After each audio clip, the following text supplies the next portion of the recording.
केवल एक परमात्मा में श्रद्धा और समर्पण का संदेश देने वाली गीता सबको पवित्र करने का खुला आमंत्रण देती है। सृष्टि में कहीं भी रहने वाले अमीर अथवा गरीब, कुलीन तथा आदिवासी, पुण्यात्मा और पापी, स्त्री और पुरुष, सदाचारी एवं अत्यंत दुराचारी, सबका इसमें प्रवेश है। विशेषकर गीता पापियों के ही उद्धार का सुगम पथ बताती है। पुण्यात्मा तो भजते ही हैं। प्रस्तुत है उसी गीता की अद्वितीय व्याख्या, यथार्थ गीता का कैसेट प्रसारण।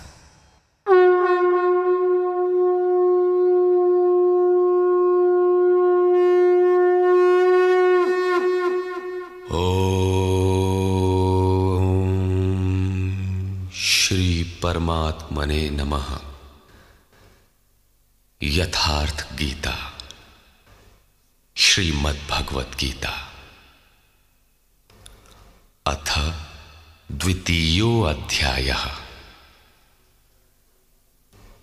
प्रथम अध्याय गीता की प्रवेशिका है, जिसमें आरंभ में पथिक को प्रतीत होने वाली उलझनों का चित्रण है। लड़ने वाले संपूर्ण कौरव पांडव थे, किंतु संशय का पात्र मात्र अर्जुन है। अनुराग ही अर्जुन है। इष्ट के अनुरूप राग ही पथिक को क्षेत्र क्षेत्रज्ञ के संघर्ष के लिए प्रेरित करता है। अनुराग आरंभिक स्तर है।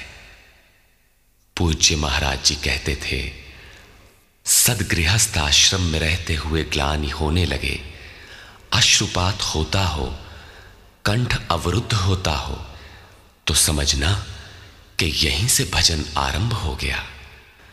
अनुराग में ये सब कुछ आ जाता है। उसमें धर्म, नियम, सत्संग, भाव सभी विद्यमान होंगे। अनुराग के प्रथम चरण में पारिवारिक मोह बाधक बनता है। पहले सभी चाहते हैं कि हम उस परम सत्य को प्राप्त कर लें, किंतु आगे बढ़ने पर वो देखता है कि इन मधुर संबंधों का उच्छेद करना होगा। तब हताश हो जाता है।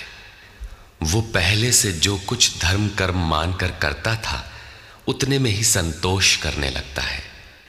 अपने मोह की पुष्टि के लिए वो प्रचलित रूढ़ियों का प्रमाण भी प्रस्तुत करता है, जैसा अर्जुन ने किया कि कुल धर्म सनातन है। युद्ध से सनातन धर्म का लोप होगा, कुल क्षय होगा, स्वैराचार फैलेगा। ये अर्जुन का उत्तर नहीं था, बल्कि सद्गुरु के सान्निध्य से पूर्व की अपनाई गई एक कुरीति मात्र थी। इन्हीं कुरीतियों में फंसकर मनुष्य पृथक पृथक धर्म, अनेक संप्रदाय, छोटे बड़े गुट और असंख्य जातियों की रचना कर लेता है। कोई नाक दबाता है, कोई कान फाड़ता है। किसी के छूने से धर्म नष्ट होता है, तो कहीं रोटी पानी से धर्म नष्ट होता है। तो क्या अछूत या छूने वालों का दोष है? कदापि नहीं। दोष हमारे भ्रमदाताओं का है। धर्म के नाम पर हम कुरीति के शिकार हैं, इसलिए दोष हमारा है। महात्मा बुद्ध के समय में केश कंबल एक संप्रदाय था, जिसमें केश को बढ़ाकर कंबल की तरह प्रयोग करने को पूर्णता का मानदंड माना जाता था। कोई गोव्रतिक गाय की भांति रहने वाला था, तो कोई कुक्कुरव्रतिक कुत्ते की तरह खाने पीने रहने वाला था। ब्रह्म विद्या का इनसे कोई संबंध नहीं है। संप्रदाय और कुरीतियां पहले भी थीं, आज भी हैं। ठीक इसी प्रकार कृष्ण काल में भी संप्रदाय थे, कुरीतियां थीं। उनमें से एकाध कुरीति का शिकार अर्जुन भी था। उसने 4 तर्क प्रस्तुत किए। 1, ऐसे युद्ध से सनातन धर्म नष्ट हो जाएगा। 2, वर्ण संकर पैदा होगा। 3, पिंडोदक क्रिया लोप होगी। और 4, हम लोग कुलक्षय द्वारा महान पाप करने को उद्यत हुए हैं। इस पर योगेश्वर श्री कृष्ण ने कहा, संजय उवाच।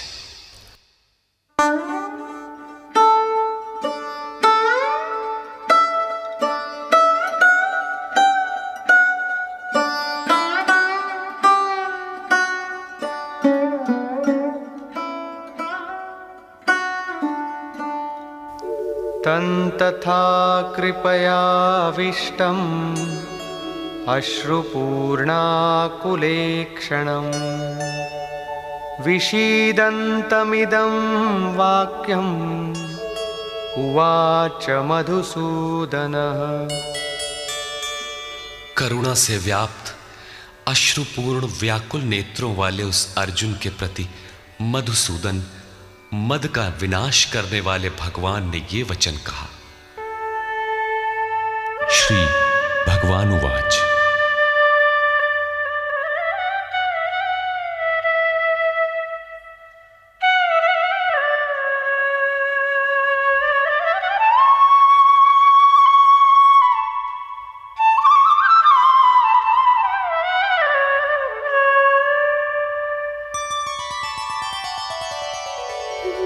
कुतस्त्वाकश्मलमिदं विषमे समुपस्थितम् अनार्यजुष्टमस्वर्ग्यम् अकीर्तिकरमर्जुन।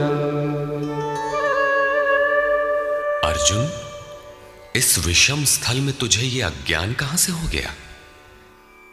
विषम स्थल अर्थात जिसकी समता का सृष्टि में कोई स्थल है ही नहीं, पारलौकिक है लक्ष्य जिसका, उस निर्विवाद स्थल पर तुझे अज्ञान कहां से हुआ?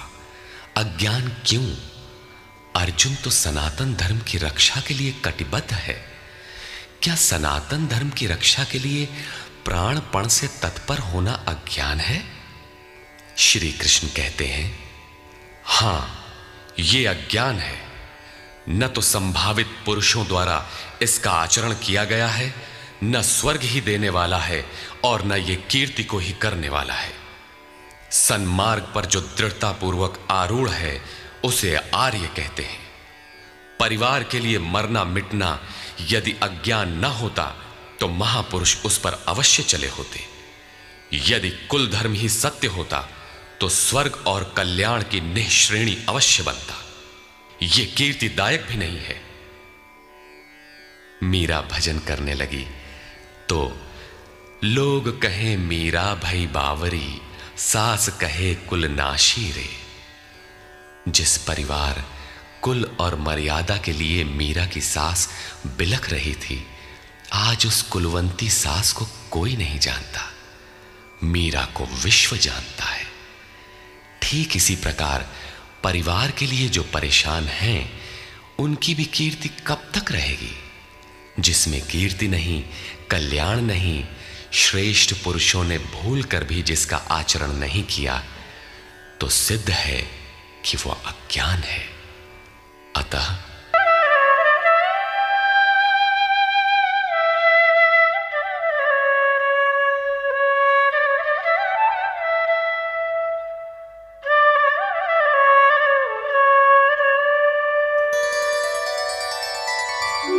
क्लैब्यमास्मगमः पार्थ नैतत्त्वय्युपपद्यते क्षुद्रं हृदय दौर्बल्यं त्यक्त्वोत्तिष्ठ परन्तप। अर्जुन, नपुंसकता को मत प्राप्त हो। क्या अर्जुन नपुंसक था? क्या आप पुरुष हैं? नपुंसक वो है जो पौरुष से हीन हो। सब अपनी समझ से पुरुषार्थ ही तो करते हैं। किसान रात दिन खून पसीना एक करके खेत में पुरुषार्थ ही तो करता है। कोई व्यापार में पुरुषार्थ समझता है तो कोई पद का दुरुपयोग करके पुरुषार्थी बनता है। जीवन भर पुरुषार्थ करने पर भी खाली हाथ जाना पड़ता है। स्पष्ट है कि ये पुरुषार्थ नहीं है। शुद्ध पुरुषार्थ है आत्मदर्शन। गार्गी ने याज्ञवल्क्य से कहा, नपुंसक पुमान ज्ञेयो यो न वेत्ति हृदि स्थितम पुरुषम स्वप्रकाशम तस्मानंदात्मानमव्ययम्। वो पुरुष होते हुए भी नपुंसक है जो हृदयस्थ आत्मा को नहीं पहचानता। वो आत्मा ही पुरुष स्वरूप, स्वयं प्रकाश, उत्तम आनंद युक्त और अव्यक्त है। उसे पाने का प्रयास ही पौरुष है। अर्जुन, तू नपुंसकता को न प्राप्त हो, यह तेरे योग्य नहीं है। हे परम तप, हृदय की इस क्षुद्र दुर्बलता को त्याग कर युद्ध के लिए खड़ा हो। इस पर अर्जुन ने तीसरा प्रश्न प्रस्तुत किया। अर्जुन उवाच,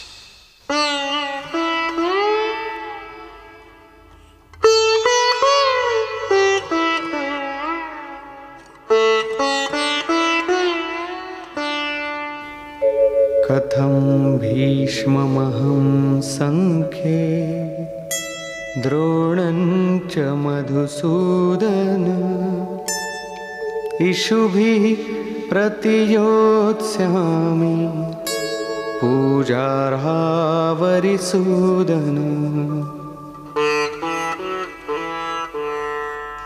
अहंकार का शमन करने वाले मधुसूदन, मैं रणभूमि में पितामह भीष्म और आचार्य द्रोण से किस प्रकार बाणों से युद्ध करूंगा, क्योंकि अरिसूदन वे दोनों ही पूजनीय हैं। द्वैत ही द्रोण है। प्रभु अलग हैं, हम अलग हैं। द्वैत का यह भान ही प्राप्ति की प्रेरणा का आरंभिक स्रोत है। यही द्रोणाचार्य का गुरुत्व है। भ्रम ही भीष्म है। जब तक भ्रम है तभी तक बच्चे, परिवार, रिश्तेदार सभी अपने लगते हैं। अपना लगने में भ्रम ही माध्यम है। आत्मा इन्हीं को पूज्य मानकर इनके साथ रहता है कि ये पिता हैं, दादा हैं, कुलगुरु हैं इत्यादि। साधन के पूर्ति काल में गुरु न चेला, पुरुष अकेला। न बंधुर न मित्रम गुरुर्नैव शिष्यः चिदानंद रूपः शिवोहम शिवोहम। जब चित्त उस परम आनंद में विलय हो जाता है तब न गुरु ज्ञान दाता और न शिष्य ग्रहण करता ही रह जाता है। यही परम की स्थिति है। गुरु का गुरुत्व प्राप्त कर लेने पर गुरुत्व एक जैसा हो जाता है। श्री कृष्ण कहते हैं, अर्जुन तुम मुझ में निवास करेगा। जैसे श्री कृष्ण वैसा ही अर्जुन, और ठीक वैसा ही प्राप्ति वाला महापुरुष हो जाता है। ऐसी अवस्था में गुरु का भी विलय हो जाता है। गुरुत्व हृदय में प्रवाहित हो जाता है। अर्जुन गुरु पद की ढाल बनाकर इस संघर्ष में प्रवृत्त होने से कतराना चाहता है। वो कहता है,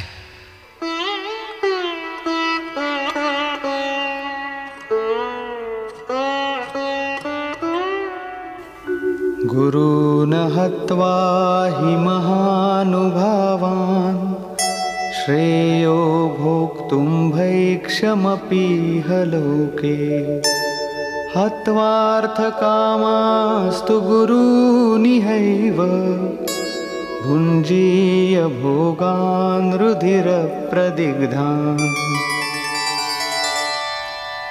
इन महानुभाव गुरुजनों को न मारकर मैं इस लोक में भिक्षा का अन्न भी श्रेयस्कर समझता हूं। यहां भिक्षा का अर्थ उदर पोषण के लिए भीख मांगना नहीं, बल्कि सत्पुरुषों की टूटी फूटी सेवा द्वारा उनसे कल्याण की याचना ही भिक्षा है। अन्नम ब्रह्मेति व्यजानात्। अन्न एकमात्र परमात्मा है, जिसे प्राप्त करके आत्मा सदा के लिए तृप्त हो जाता है, कभी अतृप्त नहीं रहता। हम महापुरुषों की सेवा और याचना द्वारा शनैः शनैः ब्रह्म पीयूष प्राप्त करें, किंतु ये परिवार न छूटे, यही अर्जुन के भिक्षान्न की कामना है। संसार में अधिकांश लोग ऐसा ही करते हैं। वे चाहते हैं कि पारिवारिक स्नेह संबंध न मारना पड़े और मुक्ति भी शनैः शनैः मिल जाए, किंतु चलने वाले पथिक के लिए, जिसके संस्कार इनसे ऊपर हैं, जिसमें संघर्ष की क्षमता है, स्वभाव में क्षत्रियत्व प्रवाहित है, उसके लिए इस भिक्षान्न का विधान नहीं है। स्वयं न करके याचना करना भिक्षान्न है। गौतम बुद्ध ने भी मध्यम निकाय के धम्म दायाद सुत्त में इस भिक्षान्न की आमिष दायाद कहकर उसे हेय माना है, जबकि शरीर यापन से सभी भिक्षु थे। इन गुरुजनों को मारकर मिलेगा क्या? इस लोक में रुधिर से सने अर्थ और काम के भोग ही तो भोगने को मिलेंगे। अर्जुन कदाचित सोचता था कि भजन से भौतिक सुखों की मात्रा में अभिवृद्धि होगी। इतना संघर्ष झेलने के बाद भी इस शरीर के पोषक अर्थ और काम के भोग ही तो मिलेंगे। वो पुनः तर्क देता है,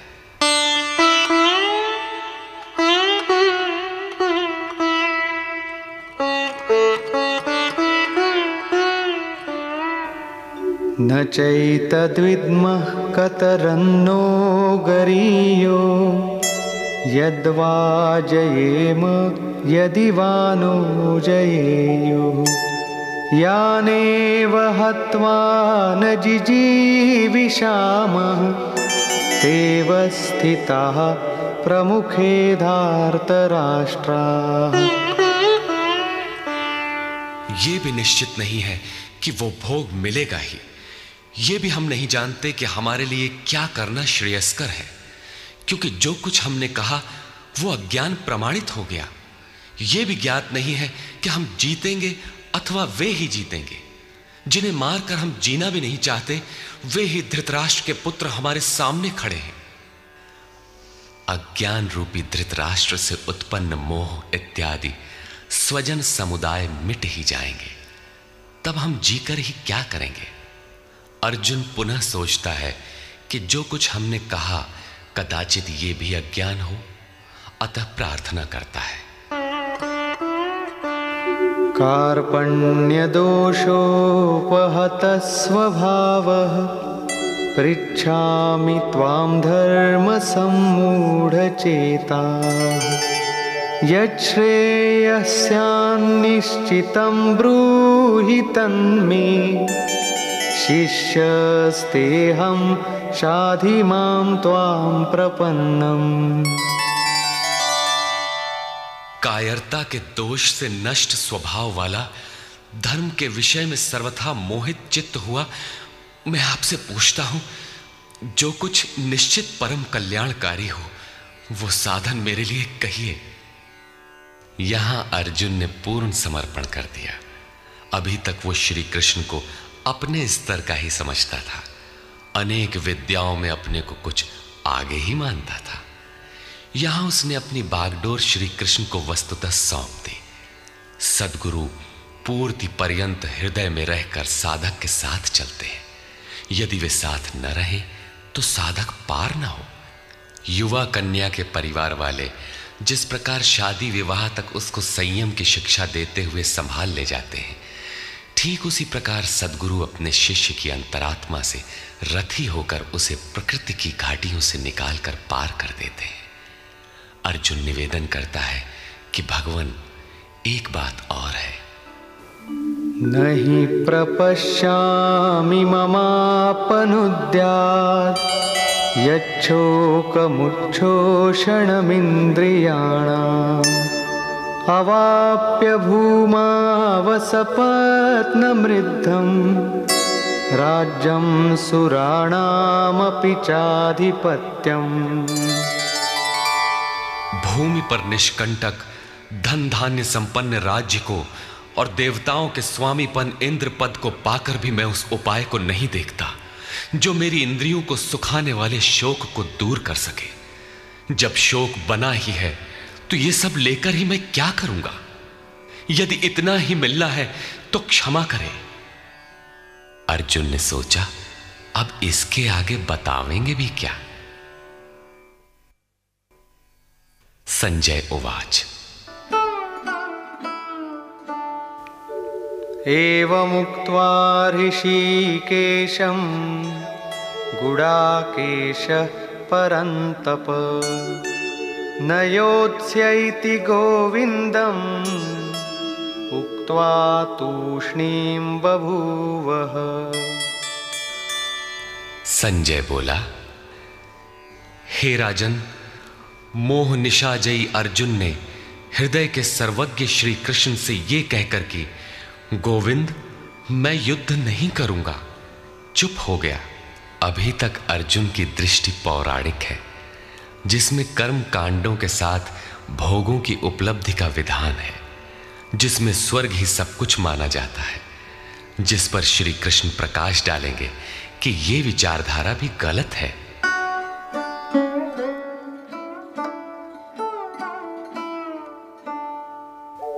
तमुवाच ऋषिकेशः प्रहसन्निव भारत सेनयोरुभयोर्मध्ये विषीदन्तमिदं वचः। उसके उपरांत हे भरतवंशी धृतराष्ट्र, अंतर्यामी योगेश्वर श्री कृष्ण ने दोनों सेनाओं के बीच में उस शोक युक्त अर्जुन को हंसते हुए से ये वचन कहा। श्री भगवान उवाच। अशोचानन्वशोचस्त्वं प्रज्ञावादांश्च भाषसे गतासु न गतासूंश्च नानुशोचन्ति पंडिताः। अर्जुन, तू न शोक करने योग्यों के लिए शोक करता है और पंडितों के से वचन कहता है, किंतु बुद्धि संपन्न पंडित जन जिनके प्राण चले गए हैं उनके लिए तथा जिनके प्राण नहीं गए हैं उनके लिए भी शोक नहीं करते। तू पंडितों जैसी बातें भर करता है, वस्तुतः ज्ञाता है नहीं, क्योंकि न त्वेवाहं जातुनासं न त्वन्नेमे जनाधिपाः न चैव न भविष्यामः सर्वे वयमतः परम्। न तो ऐसा ही है कि मैं अर्थात सद्गुरु किसी काल में नहीं था, अथवा तू अनुरागी अधिकारी अथवा जनाधिपाह राजा लोग अर्थात राजसी वृत्ति में पाए जाने वाला अहम नहीं था, और न ऐसा ही है कि आगे हम सब नहीं रहेंगे। सद्गुरु सदैव रहता है, अनुरागी सदैव रहते हैं। यहां योगेश्वर ने योग की अनादिता पर प्रकाश डालते हुए भविष्य में भी उसकी विद्यमानता पर बल दिया। मरने वालों के लिए शोक न करने के लिए कारण बताते हुए उन्होंने कहा, देहिनोऽस्मिन् यथा देहे कौमारं यौवनं जरा तथा देहान्तरप्राप्तिः धीरस्तत्र न मुह्यति। जैसे जीवात्मा की इस देह में कुमार, युवा और वृद्ध अवस्था होती है, वैसे ही अन्य अन्य शरीर प्राप्ति। इसलिए धीर पुरुष मोहित नहीं होता है। कभी आप बालक थे, शनैः शनैः युवा हुए, तब आप मर तो नहीं गए, पुनः वृद्ध हुए। पुरुष एक ही है। उसी प्रकार लेश मात्र भी दरार नए देह की प्राप्ति पर नहीं पड़ती। कलेवर का यह परिवर्तन तब तक चलेगा जब तक परिवर्तन से परे वस्तु नहीं मिल जाती। मात्रा स्पर्शास्तु कौन्तेय शीतोष्ण सुख दुःखदाः आगमापायिनो नित्याः तान् तितिक्षस्व भारत। हे कुंती पुत्र, सुख दुख, सर्दी और गर्मी को देने वाले इंद्रियों और विषयों के संयोग तो अनित्य हैं, क्षण भंगुर हैं। अतः भरतवंशी अर्जुन, तू इसका त्याग कर। अर्जुन इंद्रिय और विषय के संयोग जन्य सुख का स्मरण करके ही विकल था। कुल धर्म, कुल गुरुओं की पूज्यता इत्यादि इंद्रियों के लगाव के अंतर्गत हैं। ये क्षणिक हैं, झूठे हैं, नाशवान हैं। विषयों का संयोग न सदैव मिलेगा और न सदैव इंद्रियों में क्षमता ही रहेगी। अतः अर्जुन, तू इनका त्याग कर, सहन कर। क्यों? क्या हिमालय की लड़ाई थी जो अर्जुन सर्दी सहन करता? अथवा क्या ये रेगिस्तान की लड़ाई है जहां अर्जुन गर्मी सहन करे? कुरुक्षेत्र, जैसा कि लोग बाहर बताते हैं, समशीतोष्ण स्थली है। कुल 18 दिन तो लड़ाई हुई, इतने में कहां जाड़ा गर्मी बीत गई। वस्तुतः सर्दी गर्मी, दुख सुख, मान अपमान का सहन करना एक योगी पर निर्भर करता है। यह हृदय देश की लड़ाई का चित्रण है। बाहर युद्ध के लिए गीता नहीं कहती। यह क्षेत्र क्षेत्रज्ञ का संघर्ष है, जिसमें आसुरी संपद का सर्वथा शमन कर परमात्मा में स्थिति दिलाकर दैवी संपद भी शांत हो जाती है। जब विकार है ही नहीं तो सजातीय प्रवृत्तियां किस पर आक्रमण करें? अतः पूर्णत्व के साथ वे भी शांत हो जाती हैं, इससे पहले नहीं। गीता अंतरदेश की लड़ाई का चित्रण है। इस त्याग से मिलेगा क्या? इससे लाभ क्या है? इस पर श्री कृष्ण कहते हैं,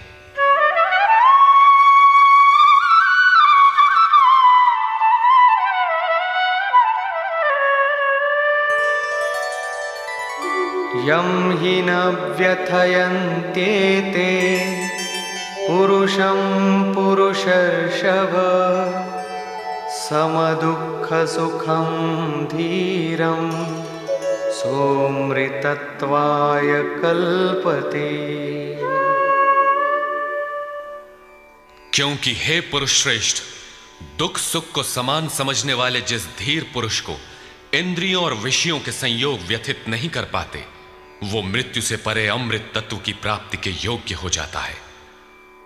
यहां श्री कृष्ण ने एक उपलब्धि, अमृत की चर्चा की। अर्जुन सोचता था कि युद्ध के परिणाम में स्वर्ग मिलेगा या पृथ्वी, किंतु श्री कृष्ण कहते हैं कि न स्वर्ग मिलेगा और न पृथ्वी, बल्कि अमृत मिलेगा। अमृत क्या है?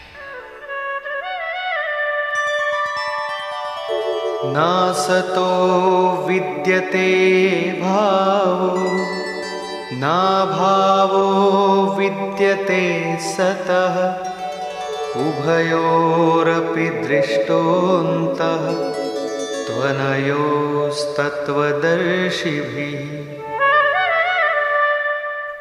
अर्जुन, असत वस्तु का अस्तित्व नहीं है, वो है ही नहीं, उसे रोका नहीं जा सकता। और सत्य का तीनों काल में अभाव नहीं है, उसे मिटाया नहीं जा सकता। अर्जुन ने पूछा, क्या भगवान होने के नाते आप कहते हैं? श्री कृष्ण ने बताया, मैं तो कहता ही हूं। इन दोनों का यह अंतर हमारे साथ साथ तत्वदर्शियों द्वारा भी देखा गया है। श्री कृष्ण ने वही सत्य दोहराया जो तत्वदर्शियों ने कभी देख लिया था। श्री कृष्ण भी एक तत्वदर्शी महापुरुष थे।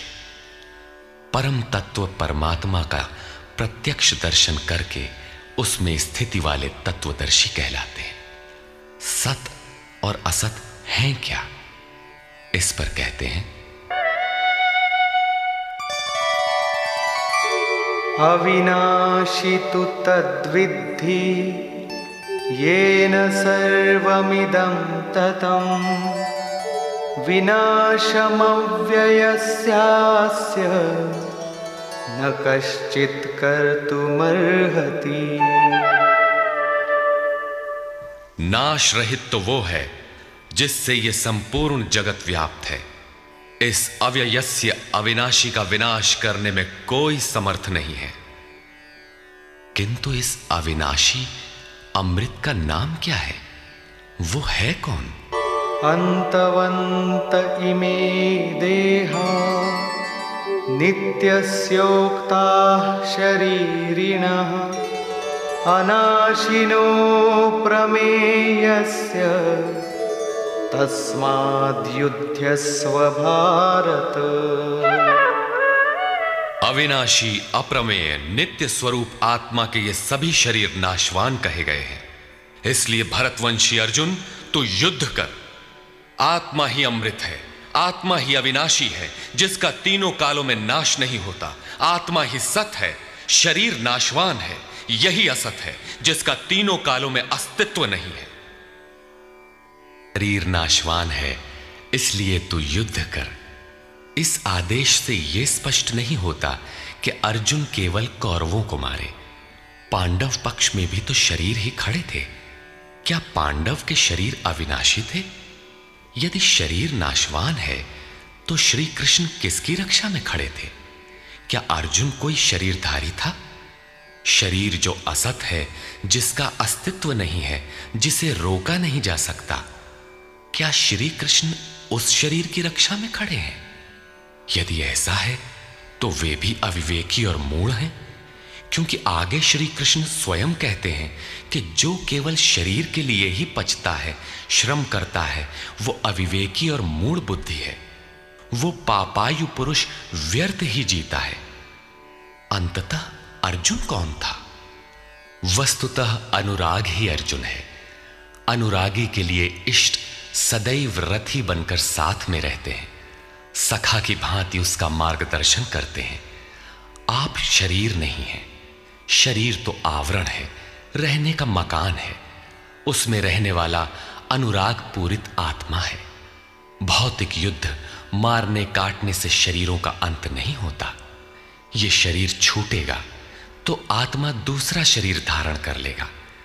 इसी संदर्भ में श्री कृष्ण कह चुके हैं कि जिस प्रकार बाल्यकाल से युवा या वृद्धावस्था आती है, उसी प्रकार देहांतर की प्राप्ति होती है। शरीर काटेंगे तो जीवात्मा नया वस्त्र बदल लेगा।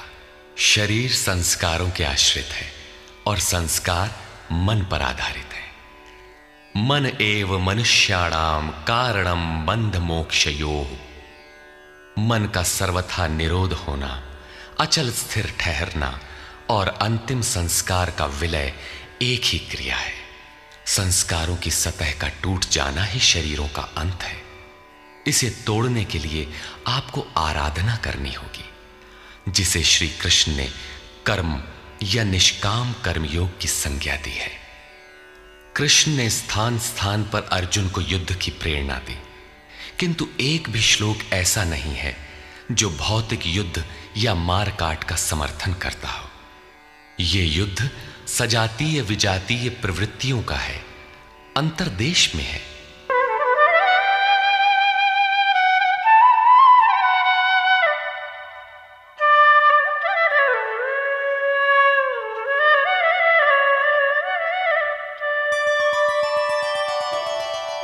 य एनं वेत्ति हन्तारं यश्चैनं मन्यते हतम् उभौ तौ न विजानीतो नायं हन्ति न हन्यते।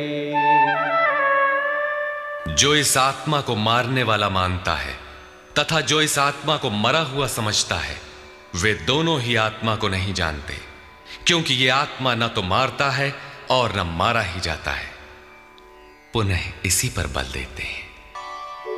न जायते म्रियते वा कदाचित् नायं भूत्वा भविता वा न भूयः अजो नित्यः शाश्वतोऽयं पुराणो न हन्यते हन्यमाने शरीरे।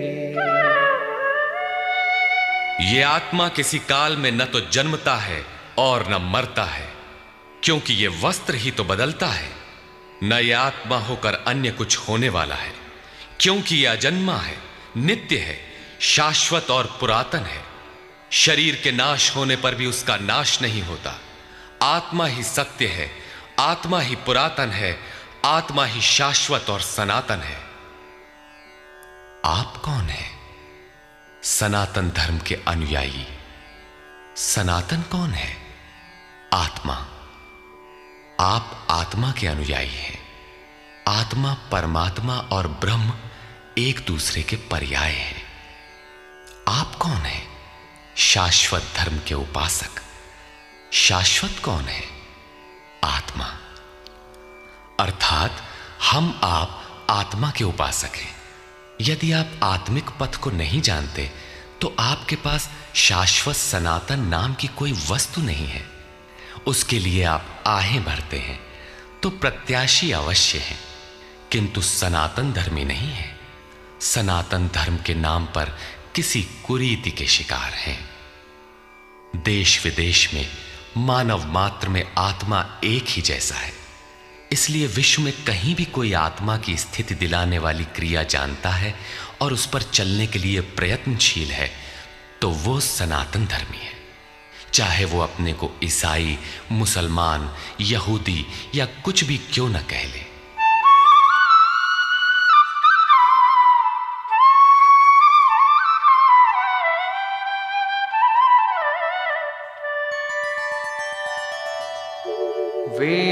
वेदाविनाशिनं नित्यं य एनमजमव्ययम् कथं स पुरुषः पार्थ कं घातयति हन्तिकम्। पार्थिव शरीर को रथ बनाकर ब्रह्म रूपी लक्ष्य पर अचूक निशाना लगाने वाला पृथा पुत्र अर्जुन, जो पुरुष इस आत्मा को नाश रहित, नित्य, अजन्मा और अव्यक्त जानता है, वो पुरुष कैसे किसी को मरवाता है और कैसे किसी को मारता है। अविनाशी का विनाश असंभव है, अजन्मा जन्म नहीं लेता, अतः शरीर के लिए शोक नहीं करना चाहिए। इसी को उदाहरण से स्पष्ट करते हैं।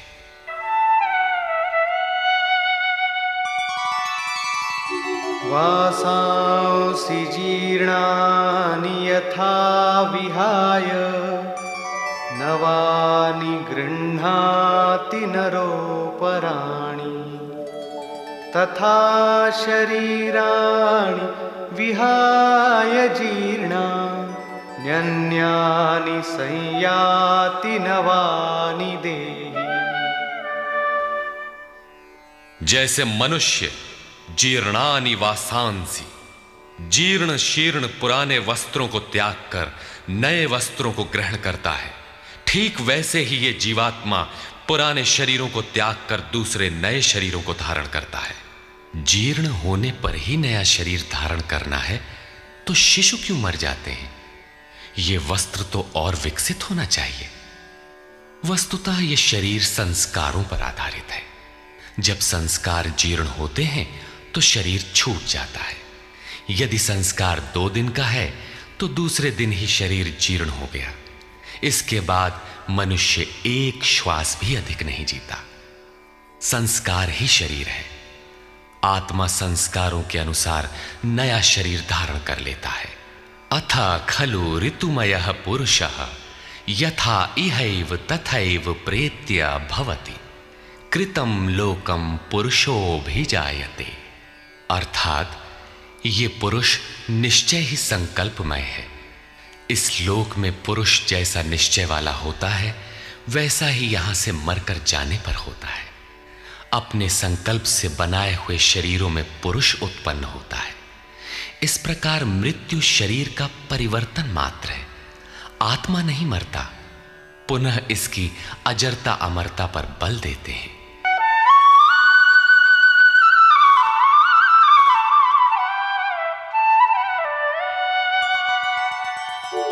नैनं छिन्दन्ति शस्त्राणि नैनं दहति पावकः न चैनं क्लेदयन्त्यापो न शोषयति मारुतः। अर्जुन, इस आत्मा को शस्त्रादि नहीं काटते, अग्नि से जला नहीं सकता, जल इसे गीला नहीं कर सकता और न वायु इसे सुखा ही सकता है। अच्छेद्योऽयमदाह्योऽयम् अक्लेद्यो शोष्य एव च नित्यः सर्वगतः स्थाणुः अचलोऽयं सनातनः। ये आत्मा अच्छेद्य है, इसे छेदा नहीं जा सकता। ये अदाह्य है, इसे जलाया नहीं जा सकता।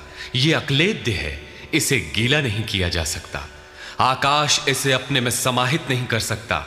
ये आत्मा निसंदेह, अशोष्य, सर्वव्यापक, अचल, स्थिर रहने वाला और सनातन है।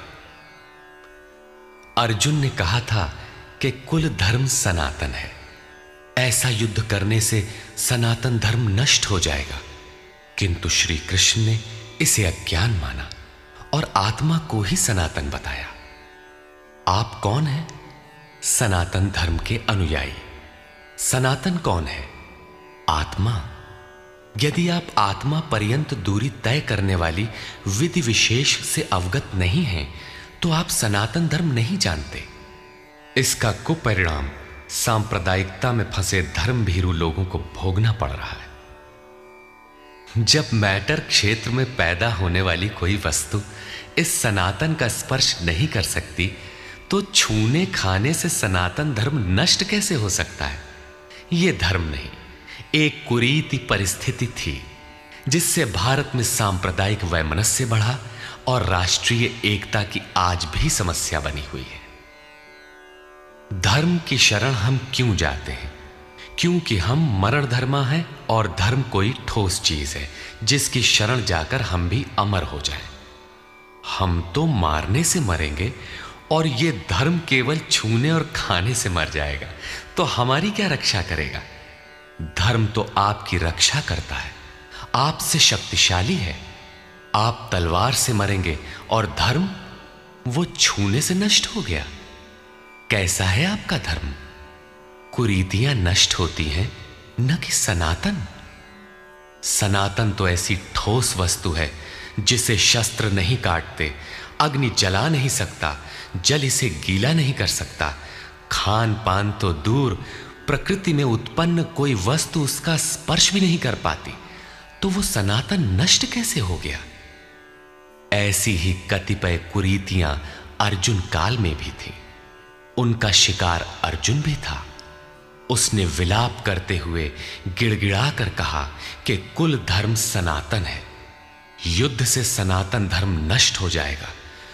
कुल धर्म नष्ट होने से हम अनंत काल तक नरक में चले जाएंगे। किंतु श्री कृष्ण ने कहा, तुझे ये अज्ञान कहां से उत्पन्न हो गया? सिद्ध है कि वो कोई कुरीति थी। तभी तो श्री कृष्ण ने उसका निराकरण किया और बताया कि आत्मा ही सनातन है। यदि आप आत्मिक पथ नहीं जानते, तो सनातन धर्म में आपका अभी तक प्रवेश नहीं हुआ है। जब यह सनातन शाश्वत आत्मा सबके अंदर व्याप्त है, तो खोजा किसे जाए? इस पर श्री कृष्ण कहते हैं,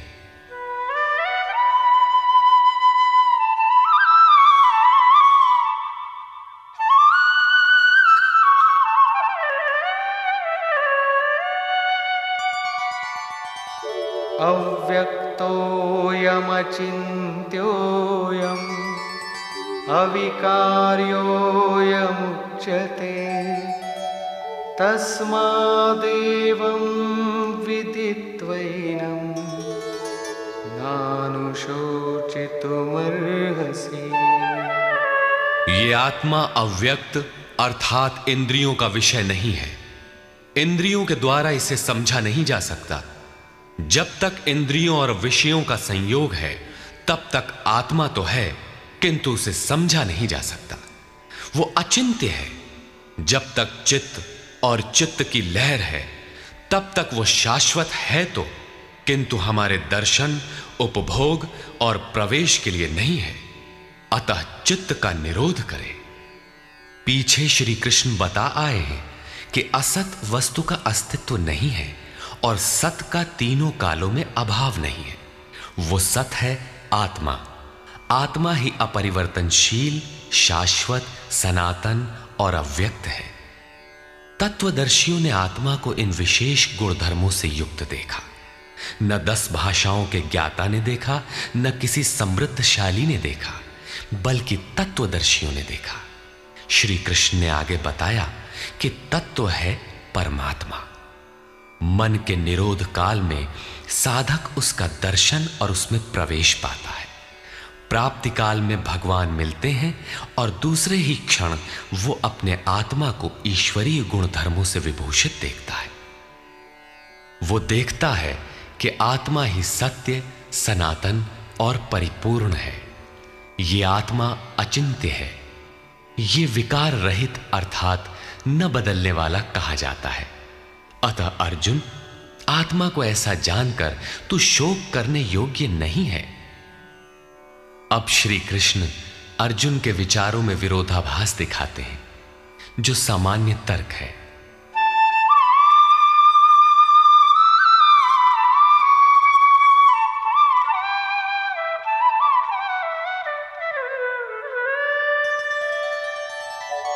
अथ चैनं नित्यजातं नित्यं वा मन्यसे मृतं तथापि त्वं महाबाहो नैवं शोचितुमर्हसि।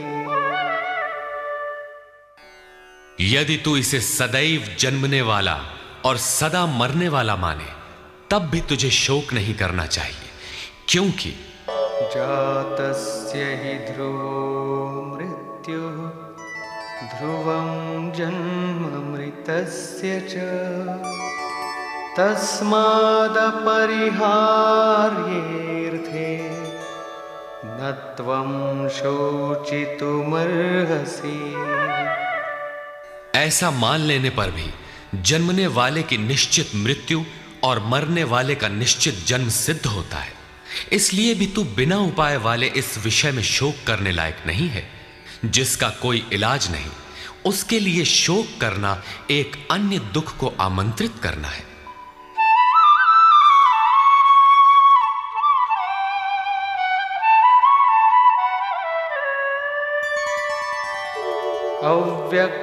अव्यक्तादीनि भूतानि व्यक्तमध्यानि भारत अव्यक्तनिधनान्येव तत्र का परिदेवना। अर्जुन, संपूर्ण प्राणी जन्म से पहले बिना शरीर वाले और मरने के बाद भी बिना शरीर वाले हैं। जन्म के पूर्व और पश्चात भी दिखाई नहीं पड़ते, केवल जन्म मृत्यु के बीच में ही शरीर धारण किए हुए दिखाई देते हैं। अतः इस परिवर्तन के लिए व्यर्थ की चिंता क्यों करते हो? इस आत्मा को देखता कौन है? इस पर कहते हैं, आश्चर्यवत् पश्यति कश्चिदेनम् आश्चर्यवद्वदति तथैव चान्यः आश्चर्यवच्चैनमन्यः शृणोति श्रुत्वाप्येनं वेद न चैव कश्चित्। पहले श्री कृष्ण ने कहा था कि इस आत्मा को तत्वदर्शियों ने देखा है। अब तत्व दर्शन की दुर्लभता पर प्रकाश डालते हैं कि कोई विरला महापुरुष ही इस आत्मा को आश्चर्य की तरह देखता है, सुनता नहीं प्रत्यक्ष देखता है। और वैसे ही दूसरा कोई महापुरुष ही आश्चर्य की तरह इसके तत्व को कहता है। जिसने देखा है वही यथार्थ कह सकता है। दूसरा कोई विरला साधक इसे आश्चर्य की भांति सुनता है। सब सुनते भी नहीं, क्योंकि ये अधिकारी के लिए ही है। हे अर्जुन, कोई कोई तो सुनकर भी इस आत्मा को नहीं जान पाते, क्योंकि साधन पार नहीं लगता। आप लाख ज्ञान की बातें सुने, समझें, बाल की खाल निकाल कर समझें, लालायित भी रहें, किंतु मोह बड़ा प्रबल है। थोड़ी देर बाद ही आप अपनी सांसारिक व्यवस्थाओं में लिप्त मिलेंगे। अंत में श्री कृष्ण निर्णय देते हैं,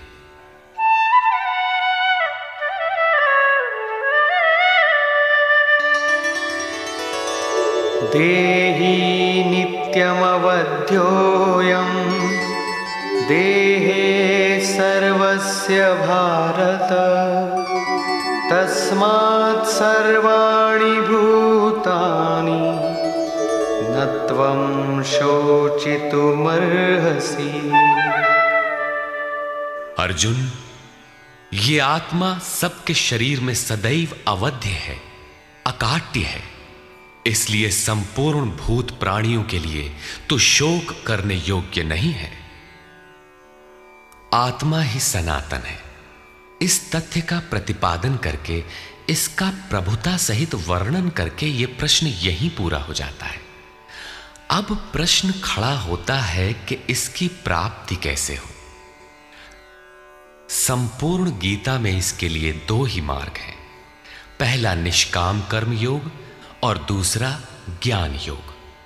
दोनों मार्गों में किया जाने वाला कर्म एक ही है। उस कर्म की अनिवार्यता पर बल देते हुए योगेश्वर श्री कृष्ण ज्ञान योग के विषय में कहते हैं,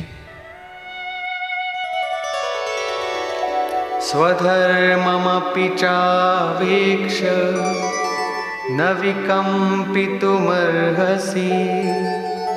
धर्म्याद्धियुद्धा श्रेयोऽन्यत् क्षत्रियस्य न विद्यते। अर्जुन, स्वधर्म देखकर भी तू भय करने योग्य नहीं है, क्योंकि धर्म संयुक्त युद्ध से बढ़कर अन्य कोई परम कल्याणकारी मार्ग क्षत्रिय के लिए नहीं है। अभी तक तो आत्मा शाश्वत है, आत्मा सनातन है, वही एकमात्र धर्म है कहा गया है। अब यह स्वधर्म कैसा? धर्म तो एकमात्र आत्मा ही है, वो तो अचल स्थिर है, तो धर्माचरण क्या? किंतु इस आत्म पथ में प्रवृत्त होने की क्षमता हर व्यक्ति की अलग अलग होती है। स्वभाव से उत्पन्न इस क्षमता को स्वधर्म कहा गया है। इसी एक सनातन आत्मिक पथ पर चलने वाले साधकों को महापुरुष ने स्वभाव से उनकी क्षमता के अनुसार 4 श्रेणियों में बांटा: शूद्र, वैश्य, क्षत्रिय और ब्राह्मण। साधना की प्रारंभिक अवस्था में प्रत्येक साधक शूद्र अर्थात अल्पज्ञ होता है। घंटों भजन में बैठने पर वो 10 मिनट भी अपने पक्ष में नहीं पाता। वो प्रकृति के माया जाल को काट नहीं पाता। इस अवस्था में महापुरुष की सेवा से उसके स्वभाव में सद्गुण आते हैं। वो वैश्य श्रेणी का साधक बन जाता है। आत्मिक संपत्ति ही स्थिर संपत्ति है। इसका वो शनैः शनैः संग्रह और गोपालन अर्थात इंद्रियों की सुरक्षा करने में सक्षम हो जाता है। काम, क्रोध इत्यादि से इंद्रियों की हिंसा होती है तथा विवेक, वैराग्य से इनकी सुरक्षा होती है, किंतु प्रकृति को निर्बीज करने की क्षमता उसमें नहीं होती। क्रमशः उन्नति करते करते साधक के अंतःकरण में तीनों गुणों को काटने की क्षमता अर्थात क्षत्रियत्व आ जाता है। इसी स्तर पर प्रकृति और उसके विकारों को नाश करने की क्षमता आ जाती है। इसलिए युद्ध यहीं से आरंभ होता है। क्रमशः साधन करके साधक ब्राह्मणत्व की श्रेणी में बदल जाता है। इस समय मन का शमन, इंद्रियों का दमन, धारावाही चिंतन, सरलता, अनुभव, ज्ञान इत्यादि लक्षण साधक में स्वाभाविक प्रवाहित होते हैं। इन्हीं के अनुष्ठान से चलकर क्रमशः वो ब्रह्म में प्रवेश पा जाता है, जहां वो ब्राह्मण भी नहीं रह जाता। विदेह राजा जनक की सभा में महर्षि याज्ञवल्क्य ने चाक्रायण, उशस्ति, कहोल, आरुणि, उद्यालक और गार्गी के प्रश्नों का समाधान करते हुए बताया कि आत्म साक्षात्कार का पूर्णतया संपादन करने वाला ही ब्राह्मण होता है। ये आत्मा ही लोक परलोक और समस्त प्राणियों को भीतर से नियमित करता है। सूर्य, चंद्रमा, पृथ्वी, जल, वायु, अग्नि, तारागण, अंतरिक्ष, आकाश एवं प्रत्येक क्षण इस आत्मा के ही प्रशासन में है। ये तुम्हारा आत्मा अंतर्यामी अमृत है। आत्मा अक्षर है, इससे भिन्न सब नाशवान है। जो कोई इसी लोक में इस अक्षर को न जानकर हवन करता है, तप करता है, हजारों वर्षों तक यज्ञ करता है, उसका ये सब कर्म नाशवान है। जो कोई भी इस अक्षर को जाने बिना इस लोक से मरकर जाता है, वो दयनीय है, कृपण है और जो इस अक्षर को जानकर इस लोक से मरकर जाता है वो ब्राह्मण है। अर्जुन क्षत्रिय श्रेणी का साधक है। श्री कृष्ण कहते हैं कि क्षत्रिय श्रेणी के साधक के लिए युद्ध के अतिरिक्त कोई कल्याणकारक रास्ता है ही नहीं। प्रश्न उठता है कि क्षत्रिय है क्या? प्रायः लोग इसका आशय समाज में जन्मना उत्पन्न ब्राह्मण, क्षत्रिय, वैश्य, शूद्र जातियों से लेते हैं। इन्हें ही 4 वर्ण मान लिया जाता है, किंतु नहीं। शास्त्रकार ने स्वयं बताया है कि क्षत्रिय क्या है, वर्ण क्या है। यहां उन्होंने केवल क्षत्रिय का नाम लिया और आगे 18वें अध्याय तक इस प्रश्न का समाधान प्रस्तुत किया कि वस्तुतः ये वर्ण हैं क्या और कैसे इनमें परिवर्तन होता है। श्री कृष्ण ने कहा, चातुर्वर्ण्यम मया सृष्टम, 4 वर्णों की सृष्टि मैंने की, तो क्या मनुष्यों को बांटा? श्री कृष्ण कहते हैं कि नहीं, गुण कर्म विभागशः, गुणों के माध्यम से कर्म को 4 भागों में बांटा।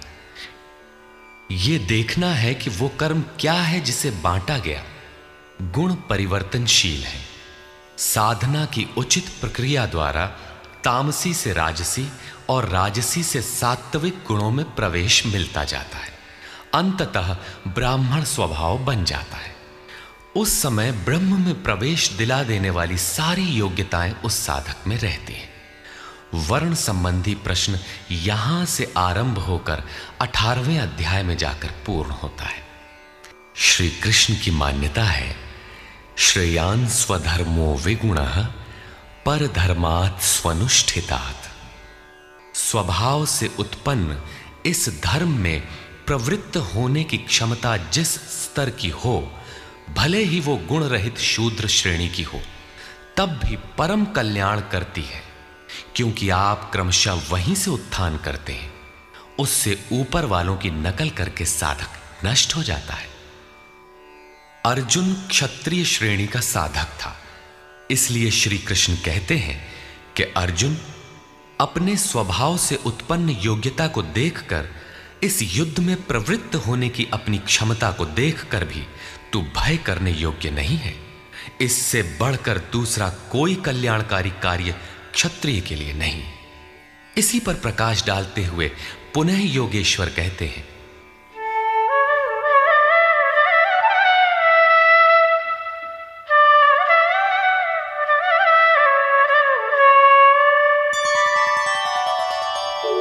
यदृच्छया चोपपन्नं स्वर्गद्वारमपावृतं सुखिनः क्षत्रियाः पार्थ लभन्ते युद्धमीदृशम्।